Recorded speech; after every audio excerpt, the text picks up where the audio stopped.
Oh, from today? Yes. Oh my gosh. We're live at 7 o'clock our time. Yeah, it's like 2 in the afternoon back home. My God. Oh my God. I'm going to try to like keep it together today. I needed a moment before I came on this live. Today was a good day. Today was a good day. So we had 19 in the audience. Awesome. That was amazing. They were great. They were not, well, there were a few. There were a few dead inside, but for the most part, they were great. There was these two women who I think really carried the show. Like they were laughing, they were clapping, they were nodding, they were and they were like making noises, and it was just, it's funny because I'm learning that in Scotland they like the fourth wall broken. So when I'm Shame and I'm Warrior Ass and I'm like the narrator characters, they like when I talk to them. Because typically I never broke the fourth wall. I was like talking to the audience, but I wasn't really looking at them. I was kind of looking at the horizon and being in this world of Luna. Yeah, just tell me out here, since I've been breaking the fourth wall and like talking directly to them, they're like loving it. Because even after the one you started, like the clap after the very first Shame train, I've been kind of like at the song and I've been kind of ad-libbing. Like I was like, oh yes, you could clap for me. And I was like, you can laugh, you can cry, you can have emotions. Don't worry, I won't shame you. And like, so I'm just like adding these little like things where I'm like talking to them and kind of telling them what to do, or just like adding these cute little lines. And they're just like they're really loving that. They're like coming alive and they're like in this co-creation now with me, which is been a really cool thing because I've never broke the fourth wall before. And I like it and it's fun. Or like after the one song, I don't remember if it was Good Girls, I think it was, which is like my mom's pretty kind of like fierce song about why we don't go to therapy and why we don't get help. And nobody clapped at all at the end. Because I mean, it is like it's kind of like it's like an intense song. And I was like, oh, nobody wants to clap for that one. Fine, moving on. Like, so I'm just having fun. So you're a performer. So it's just I'm like starting to really have fun with it, and I really like that. I'm going to keep that kind of thing. So just those little ad lib things are cool. So we had the guy in from Denmark, the booker or the curator. He didn't stay to talk to me, but they have their own show, and I'm sure he's running all around to different shows. So I don't know how that's going to turn out, but I feel like I gave the best show. It was show number 10. Yeah, it was great. And I feel like it was the best show to date. 11:45 is like my go time. Like I'm a morning, afternoon, like matinees are like the jam. Yeah, I think even next week, I think it's going to be great. So the guy from Denmark. Yeah, no worries, Ozzo. So I got a industry press ticket for a booker, like he's like the producer, the events coordinator, the booker for a theater in Denmark that picks one show. So there's 3,800 shows here at Fringe. They pick one show to work with and bring over to Denmark, and they're looking for societal emotional change pieces, contemporary work, new writings, more serious. They said they will take a comedy, but they want more like serious. It's interesting because I was saying when I came over here, I wanted to have this cross-cultural conversation about narcissism, and I'm like, that's so cool that this is exactly in line with what I want to do. So yes, so that's me. So to even be considered that he came to even just look at the show, I'm like, that's a freaking win. Like something in my marketing and what we're talking about and just what's going on with the show spoke to him. And you said, I didn't see him because the lights and I couldn't tell where he was. But you said you saw him. Yeah, he's in the second middle row. And you say he looked like he was having a good time. Yeah, he looked like he was enjoying it. So that's cool. I had a gentleman who I knew wasn't him, right? Because I looked him up online to see what he looks like, right in front of me. And he was like, probably like 80 years old. No, I don't think he was that old. I don't know. He looked old probably to me. Like late 60s. He was like a professor. 70s. He had glasses on. And he just like, he didn't smile. He didn't clap. Like he was giving me, I was like, why are you even in my show? Like, why are you here? And then you said something really gross. I didn't want to say it. Don't say it. Now you have to say it. He picked his nose and he ate it. Oh my God. So I'm so glad I didn't see that. So like, It was audiences just do what? weird things. But at the very end, you said he was like, clapping his at the very end. life He away seemed and- that he enjoyed it. I think he was just one of those guys who didn't like agree with. Like I don't think he liked to clap during the show. I think he was like, I'm going to wait till the performance is over. Then I clap. Well, I went to a musical, which I'll tell you about in a second. Lisa Verlo, also you'll know her Hollywooden show, and she had music in it, and we didn't clap after her. She just kind of like kept going, like so we didn't even really clap after her. So maybe clapping after every song isn't a normal thing, but but oh my God, that's so like, gross. what grown adult like picks their nose and eats it? Well, we just witnessed And then we had the nice guy in the wheelchair. Yeah, he stayed after to chat with me because he had narcissism. I'll tell you about these like 3 conversations. He's I a had tech after, at but another show. Yeah, he was telling me about his show, but he was in a wheelchair. Yeah. And they brought him down early, which is great. But then in the middle of my show, I don't know if he like went to get water or like he had to go pee. He had to go pee. He told me. Oh, okay. And he actually said, I may even come, because he said, what did I miss? Yes, he told me that too. And then I told him a bit, and then he's like, I may have to come back. And he's like, even if I come back, I'm like, you better hope you don't have to pee again at that same time. And he's like, I don't care. He's like, I'll piss my pants if I have to. He's like, I have a change of pants in my bag. He's like, I bring it with me everywhere. He was really nice. So he was one of my 3 nice. conversations that I had after the show. But the thing was, when he had to go pee, this theater is small. This is like, pretend I'm like in your living room giving you a show and somebody gets up to go to the bathroom from like the front row. Yeah. Like it's so obvious when really anybody intimate. in the audience does anything, like any movement, anything. So it's like, he turned around in his wheelchair, and then I don't know why. I guess because there was no person there. I don't think anybody helped him like get the door open. I think they helped him after. He got it pretty quick. That's why. He flung the door open, and the light all came in, and then he like went out, and the door like slammed, and he was as respectable as he could. 100%. And not his fault at all. But also, I would love for you to put your show on in my living room. It's different, also, since you've seen it last. So it's literally probably like what you're seeing on this small. camera. It's like this size. So any movement, anything, like you see it all. But he was trying to be respectful. But again, just the distractions. I don't know if I told him about yesterday. There was a guy who kept putting his head back, and it turned, and there was a light switch. The room light switch is right behind his head. 2 times in my show, all the lights came on, and the tech had to like go over. And, at first he just said, "Sorry, you turned the lights on." He turned it off, but then the guy did it again because he like put his head back, like to lean back. So like the distractions at this place are like in full force. So if I can like survive this, then we're good. But today was a really special day because, again, we had 19 in the audience. The Denmark guy was there. I gave the best show of my life. So we'll see. However that lands. But then, I had 3 people stay after to talk to me. And one, I didn't take a picture with her to just kind of honor our conversation. You don't always have to put everything out. Not everything is a moment. I'm really trying to like tell myself that, like not everything is a moment that you have to capture with your phone and put on social media or share.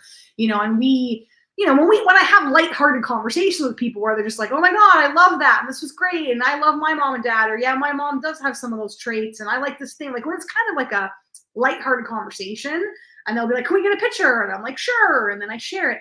This was like a really in-depth. So she walked over to me and she was just like bawling. And she was just bawling. And then she was like, and she was like, no, they're good tears. They're good tears. They're good tears. And she was like, and then she like turned, and I just put my hand on her shoulder and I said, it's okay. I said, you don't have to turn away. And then I just said, can I give you a hug? And she's like, yes, that would be lovely. And then I hugged her, and then she was like wiping her tears. And then I said, do you have, is this touching you because of a person? She goes, I'm a writer. And I said, okay. And she said, I've been trying to write a short story about narcissism for a few years now, and I just can't ever seem to get the words on paper. And I said, and I said, okay. I said, and do you have, is this a personal thing for you? And she's like, oh, of course. Yes. And she's like, the mother, I'm like, your mom. And she's like, yes. The mother wound. And she was just like rubbing her eyes. And then, she was, I'm not going to share her story because that's her story to share, not mine. But she was just telling me all about it and telling me how certain parts of my play made sense to her because she made some of the same choices I did. And she was saying it's crazy when you look back and you realize like it all makes sense and you go, oh, this is why I allow this in my life, or this is why I make this kind of decision, or this is why it gets to be the lowest of the low. And she was like, your show, I just can't believe the way you did it. Like, she's like, it really inspired me that I have to write this thing. I have to put this art into the world. And she's like, I have to keep going to therapy. Like, I have to keep working this out. And then she's like, it's so hard. And I said, I know. I said, and she goes, nobody understands. I said, I know. And I said, it's like, nobody wants to talk about it. I said, because no one wants to hear about it. I said, except for us. I said, because parental narcissism is like, the world's dirty little secret. Like, it's like this big taboo thing. I said that people don't want to believe that your parents can be your first bullies because that is so not the stereotype. And what hit me is she said to me, yeah, it's like we're in this hidden club, and then when we see each other, our hearts kind of come together and we're like, I see you and you see me. Love that. And then I said, yeah. I said that, thank you. And she said, thank you for putting your story out because it makes it not so hidden anymore. And that that's just like everything to me. Like, that's the whole reason why I do this. That's the whole reason why I do this play, is so that other people can, see it and see that you can get, I don't want to share with her, but she's not as far along in her healing journey as I am. And, she's like, seeing you, she's like, there's hope for me. There's hope for me. And I said, yes, there is hope for you, absolutely. And like, fuck the critics, man. Like, fuck everything. That's so not, I see that with love. Like, that's so not what it's about. Like, this is what it's about. This is what it's about. This is everything. This is everything. Like, this is a win. I could go home tomorrow and be like, check, done. We won. We got everything could have ever needed from this festival. Yeah, agreed. And then another person came up to me and said, well, now you've gone and done it. And I said, I know her. And I said, excuse me? She works at the venue. Yeah. It's one of my past texts. And she's like, you just dropped this thing on me. I saw your show and I've never seen anything like it. And you made me realize that I need to get help. And I don't want to carry this anymore. It's not mine to carry. You made me realize that I'm carrying this. And then she shared about something really serious in her life, like how low of the low her life got. And I thought that was really brave of her. She said, I've never shared that with anybody. And here I am sharing it with you, who I just met like a week ago. And she said, can you help me? Like, how do I get help? Like, who do I talk to? What do I do? She's in university. And she said, I went to like the university, mental health people. And she's like, it was horrible. Like, she said, they they just have such a wait list and they're so overbooked. And she's like, it just didn't help me. And Susan, who's on the live right now, I just said, you know what? I said, she does virtual. I said, I went the healer route. I said, talk therapy never did anything really for me either. I said, you either have to find, it's beautiful. It's just beautiful. I said, you either have to find a therapist that specializes in narcissism or family narcissism or parental narcissism. Like, they have to know what they're doing in narcissism. I said, or I said, honestly, I said, healer. I said that was the route that that I took, and Susan, who's on the live, is a healer and deals with narcissism. So when I met Susan through Bo Eason's group, through our mastermind group, that was where my life changed. And Susan is the inspiration for Patty, who's the therapist. It's like an amalgamation of a few things that I've done, but Susan is like 90% of it. And I just said, she has virtual sessions, and why don't I just connect you two? Yeah. And she got tears in her eyes and said that would be the most amazing thing ever. Like, thank you so much. Mm-hmm. So like that conversation, and just knowing that if she's going to get the help that she needs to let go of this shit, because she was sharing the same thing. Like, it's her brother, when she tries to talk to her parents are like, that never happened. That's not correct. That's not the way it was. And she was saying it wasn't until a friend saw their interaction and was like, oh my God, you have to live with this every day. And she was like, it was similar to you in my play, where you're like, this isn't normal. And it's like, no, you don't know that it's not normal until you get away from it. So those two conversations, and then the guy with the wheelchair stayed to talk to me to tell me the same. He said, I had no idea your show was about narcissism until you started talking about it. And then I've dealt with narcissism in my life too. So it was like these 3 conversations after that I just walked out.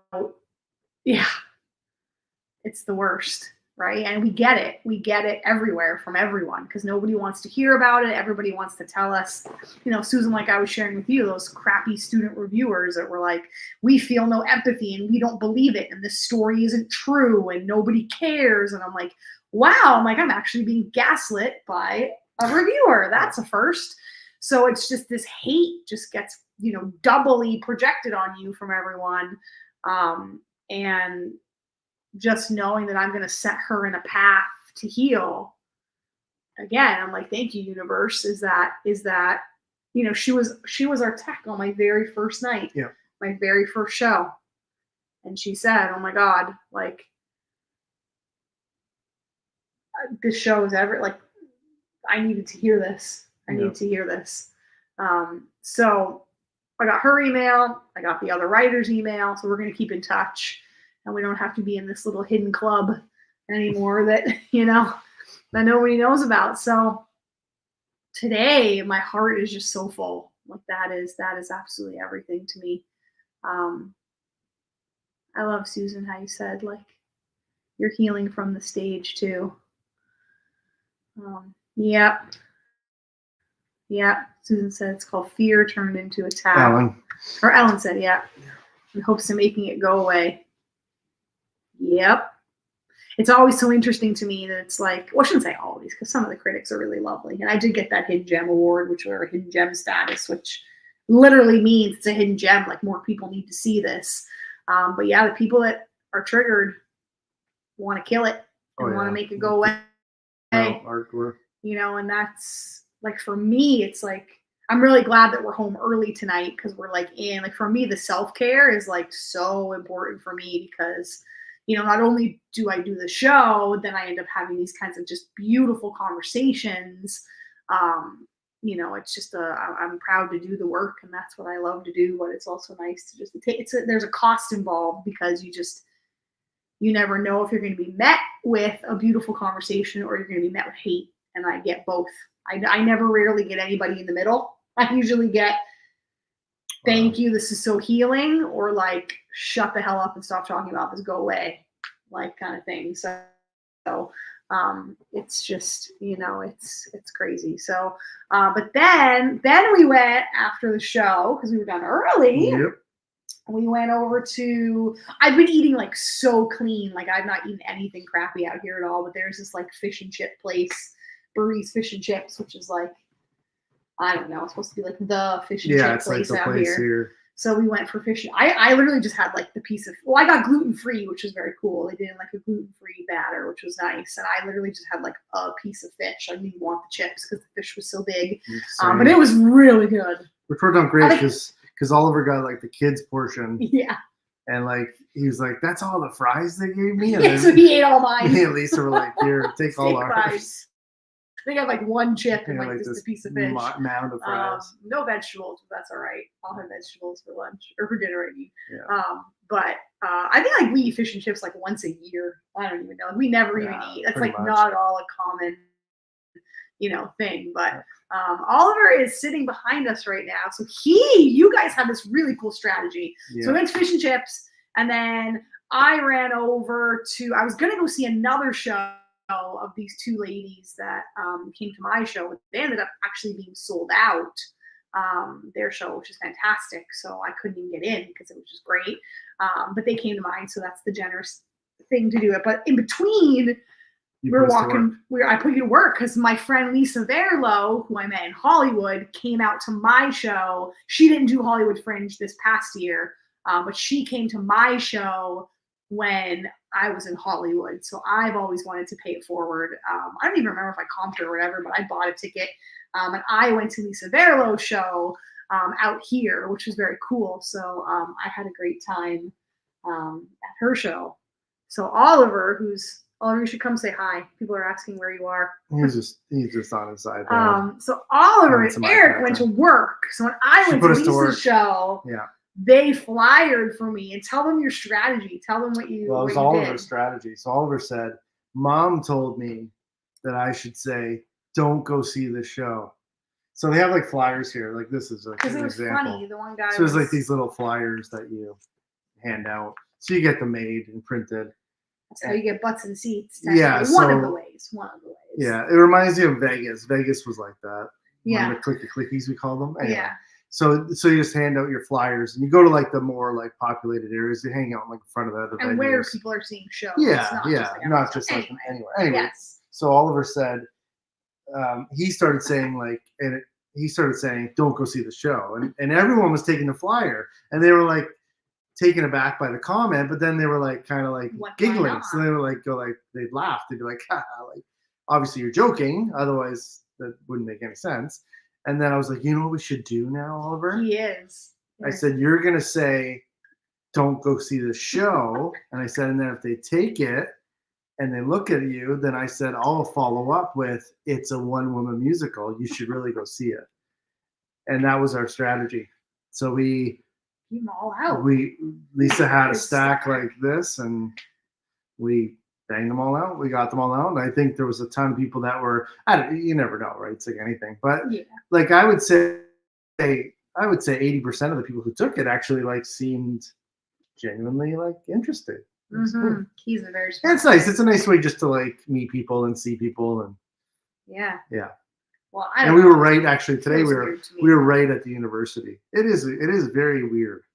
It is very weird to promote yourself or promote a show in that light. Giving out flyers to people that are like, you don't know whether they're. I mean, a lot of people you do see they're like head down in their phone, or they're just like you're like they're not at all interested in like having a conversation, but.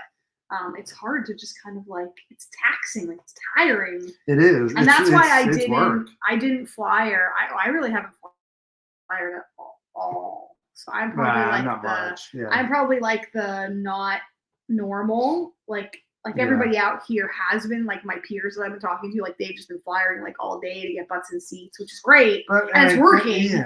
But I keep having, again, it's all about like balance decisions out here. Like everything is about decisions. And I was like, especially today, knowing that I had the theater guy from Denmark, I was like, do I, totally harder, totally more.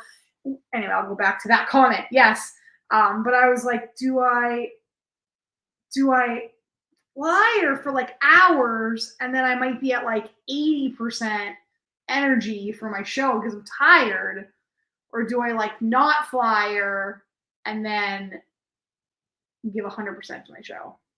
Like last week, because I was the late show, I didn't flyer because I was like, I want to be 100% for my show. Or the craziest part is, and we were tempted to do this, you can hire people. Oh yeah. There's a service that you can hire and they'll hand them out for you.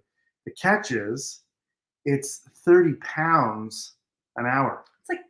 That's like $60 $55 an hour Canadian. More than I made as like a nurse. We're like, just stand there and like hand out and like realistically, okay, so even if you get 10 people, Do the marketing. you're lucky to get that's $100. Yeah, we're like that's doing £100, and I just gave you 30 of that. Well, okay, I guess it's kind of worth it, but maybe not. And that's what if, right? Yeah. I don't know. I think it's 50-50. I think it's I don't think it's one thing. You know, I think everything helps. Every little bit of promotion helps. Honestly, social media and making connections Yeah. with people. I know. I was even looking at that. Like back in February, I started on social media, like Twitter. I never had Twitter because Twitter was like the thing. Yeah. And I was actually just looking at that when I go on my profile. I have 448 following and 111 followers, and I don't even know how many like posts I've made. But it's like it's all coming to fruition now, and it's like I started in February, so I think people wait until they come out here, and then they like decide to get on social, and then they say social doesn't work. No, social is a long-term play, you know, kind of thing. Yeah, 100%, Oslo. It's 100% correct. But they're just standing there handing out flyers. We're like and that's what having we said. conversations, and so it is more mentally taxing. And I don't even think I've seen one person who hired them. No, it's all like the own person. We've doing a lot of like flyer swaps, which is kind of funny too. Like someone will give me theirs and I'll give it to you, and I'm like, oh, tell me about your show. You tell me about my show. Or you see a lot of like the bigger productions that have like 4, 5, 10 people. Yes. And then you'll see like 5 of them go on at a time. Or kind of people have their producers here. Like they have a whole team here. Yeah. They have stage managers here. They have producers here. Like the artists aren't the one that are out flyering. Yeah, it's the team. It's like the team doing it. So that's sometimes where a one-man or one-woman show can be difficult because it's like, you know, we self-produce this bad boy, so it's me, you, and Oliver. Lisa doesn't pass enough. And I do so. Not even close. What? What do you want? I don't answer that on live. Yeah, don't. I know what you want. It's alive. That's tiring too. No, I'm kidding. You don't pass enough. So yeah, so it just today was. I just feel really good about today.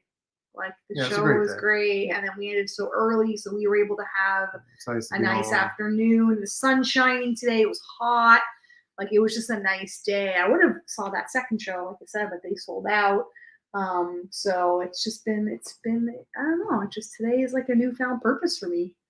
Having those conversations just for everything. And 19 is great numbers. Like at this point. Oh yeah, second weekend. At this point to be doing, you know, these kinds of things, which is great. It's kind of funny because everyone, when I've been having conversations with fellow people, they're like, oh my God, I'm getting all the reviewers, but I can't seem to get audience in. My houses are empty.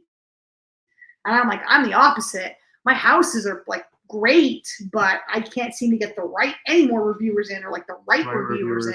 Yeah. So that's like where my struggle is. But if I had to choose between reviewer or audience, I would take audience any day because that's really what matters. Yeah. You know, they're the ones that need it too, but you never know what you're going to get. It's somebody's opinion, so you just never know how they're going to, you know, treat you. But that was the day. So tomorrow is going to be pretty exciting.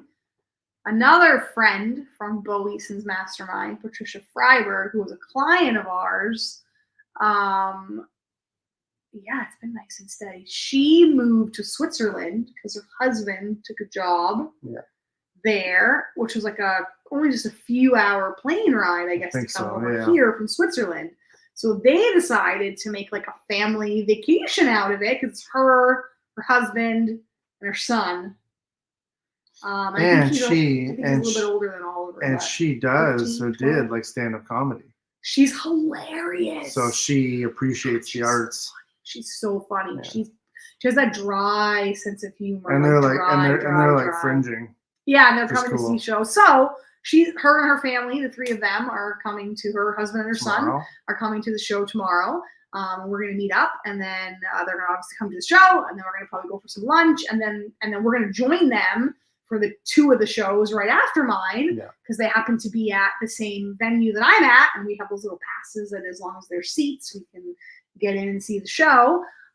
So it's going to be a lovely day with friends tomorrow, which I think will, again, just kind of fill my soul to have that grounding of good being around good people. And Oliver will have a fellow kiddo to chat with, which will be really nice because he's really good with adult conversation, but I would imagine it's hard for him as well to always Just be like, he was flyering, and he handed out flyers to like 3 boys. oh, did he? There was like an older boy. There was like he was probably like 14, and then it was like probably like 12 and 10, and they were like chatting. I was like, what are they chatting about? And they were like laughing, and then Oliver comes over and he's like, they asked me if I'd play.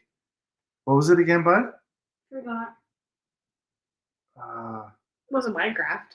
No. No, was it Minecraft? No. No, it wasn't Minecraft. One of the other games. Well, we and did. He was like, no. And then I was like, were they nice to you? He's like, oh yeah. He's like, they were nice. Well, we did actually try to rush right after my show to go see a show that was for kids. Yes. It was kind of called Boss Level or Boss Up or something that had to do with like Minecraft and Pokemon. Yeah, gaming it was stuff. like a gaming, like an interactive theater gaming kind of thing that was like for kids and got great. We went and sold out. Same thing. We were like, oh wow, okay.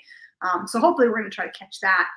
So that Oliver can see some. Might go see like a circus show or just some of the like magician shows. There's everything here. There's so many shows here, and they're all good. That's the thing that makes it so like not competitive, but just like, you know, everybody's good. Everybody deserves to have full audiences. Everybody deserves to have great reviewers. You know, and honestly, when I first came out here, I'll just kind of end with this. Like when I was just getting slammed with like reviews, and then I was seeing everybody else getting like 4 and 5 stars, I was just having like such a like down day. Like I was really just like taking it hard and like comparing and going like, well, do I suck and is my show stupid and should I have changed it? And you know, why don't they like it? And why don't they understand it? And am I not conveying it right? And just like, I was just like, you know, questioning everything about this whole thing. And then I just stopped. Like, I've just flipped the whole thing to gratitude. Like when I see other people getting 5 stars and I see other people, you know, just getting everything, I'm like, right on, you deserve it. Yep. You know, you worked hard for it, and I'm happy for you, and I'm proud of you. And your success doesn't make me less than. You know, and I think that's the piece that we have to remember is that when another woman wins, we win. When another family wins, we win. When another solo show wins, we win. When another critic comes in and writes something beautiful about somebody, that's a win. That doesn't detract or take away, you know, from me. And I think that's the piece that sometimes as artists can get really hard, is that it's not that you're not happy that other people win. You start to question, well, why not me? Yeah. What am I doing wrong? Like you start to look for the lack. Like, what am I lacking? And I just kind of flip that whole thing to abundance, to we're all winning. Yeah. When you win, I win, right? There's lots of room for everyone. Room for everybody. And that's the beauty, I think, of it here, is that there are so many shows and there are so many things. You know, that's really cool. So tomorrow, you walk on these streets. We've been like downtown Toronto after a Blue Jays game, and this is like times 20 of that. It's just I don't deal well. I joke like with Peloton. Kristen is one of the instructors, and that's exactly it. Also, thank you. That means that really means so much to me, and it is. It's like the audience love it. Like they're raving reviews in these conversations after. Yeah. Somebody wrote yesterday, "Can I give it 6 stars out of 5?" It's like, aw. So that's amazing. But Kristen from Peloton that I walk with, she says you have to walk on purpose with purpose, and that's how we walk. We walk on purpose with purpose. And Edinburgh is just filled with confused, slow. No, I don't know if anybody has a place to go. I think let's just go somewhere. And everyone's drinking at like 11 a.m. So everyone's like, just, you know, got a little buzz on. I find that's more like this time. I don't know. This time to like when we've been out like 11 o'clock at night. Like we missed the bus by like the other day. It was right there. Like it was 10 feet in front of us, but it was just because I literally couldn't get to the bus because the herd was just. And we even waved our hands. Wait! And then I was like, I gotta get to the bus. Just kept going. You know, like it's just, I'm like, oh. And that's even when I said to you, I was like, what did you want me to do? Like knock them over? I'm like, I can't do that. Yes. You know, elbowing people. Yes. I'm like, I can't do that. There's no place. Linebacker to the bus. There was no place to go. They don't even know what's going on. They wouldn't even know. Like, actually, the thing that's making me the most angry is like we're in a herd of people, and there is little ways you can get off. But people don't even do that. They just stop. Yes. Like you're walking with the flow of traffic, and then somebody wants to take a picture or see something, and they just stop. We're bringing Azzo with us. Azzo. Don't mess with her. Exactly. Elbow people. She means business. She means business. She's somebody I definitely want in my corner. Perfect. So it's just like, oh, I get so frustrated because people are just exactly. They're just so absent-minded. There is no purpose on purpose. It's like the complete opposite. So that is hard for us because we're always like on a mission, you know, kind of thing. So when you want to get somewhere in 20 minutes, like it takes like 35 minutes. Yeah, not because you're a slow walker, but there's just so many people and so many people stopping and so many distractions. We're now like trying to learn like the side streets and like the other ways you can go. Because we just realized, like, if you take the main streets, it's a zoo. Well, we're in Stockbridge, which is like where we're 20 staying. minutes out of. But what is it like? We get to the one street and we make the one turn, and then it's just like dead, and we're like. I think it's Queen. I think it's called Queen Street. Like I like 15 minutes into the walk, and we have like 10 minutes left. We're like, okay, we're finally back into like not crazy territory. So, anywho, I think that's Queen Street. So tomorrow will be show number it's 11. Southbridge. Yeah, Southbridge. Okay. Northbridge, Southbridge. Ooh. That's like the zoo street. Mm. Yeah, we take Princess and then down Northbridge, and then once you hit Southbridge, it's just a zoo. The other piece too, I don't think one day off was enough. That's kind of how. I'm gonna have two. I'm gonna have one more Sunday off. I did the 9, one Sunday off, 6 this week, Monday through Saturday, Sunday off, and then Monday through Saturday again. I would, if you're thinking about doing this festival, I know it's kind of common sense, but you need a day off. I'm almost wishing I would have taken. Or 2. Well, I'm taking 2 days off, but I almost wish I would have taken 3 You should have taken that first Sunday. Yeah, that's when I had the highest numbers though, and the most people. But the 9-day stretch was pretty hard. And then it's only have 1 day off, and now but wasn't it also 6. 2 for 1 or something? I don't even know. Yeah, like that's the thing. You create these like offers like before you even get here, and then you're like, what? And then you see people like, oh, it's 2 for 1 tonight. It's buy one get one 50%. Like, yeah, Ellen. I had 9 days, the 4th through the 12th, like 9 days on, and then the 13th off, and then now I'm. Back for a 14th through the 19th. 6-day run. Yeah, 14th through the 19th. Off one and day. And then I'm off the 20th. And then I'm back on the 21 to the 21st. Yeah, Monday to Saturday. 21 shows in the month and only 2 days off in 21 days. So it's, and my show, like even Lisa, I saw like, oh, that's weird. I don't know who that weird person is, but we'll have to delete that weird comment. Oh my God. How did this creepy person get on here? Creeper. Super creepy people. See, there's creepers everywhere. What? That's very weird. Wow. Sorry, we didn't delete those comments, so I don't think you can see them. No, because we didn't pull them up on the screen. And then I gotta block this guy. Oh, I should have blocked him. I didn't block him. Next time he comes on, I'll block him. Yeah, somebody's writing really inappropriate things to us. Yes, we're running it too. They are running too. Bye, Susan. What was I even saying? Oh yeah, the last thing I was saying. Oh my God, what is wrong with this person? You gotta block them. Wow. There we go. Block user. Something, man. Goodbye. I don't know who you are, but you're out of here.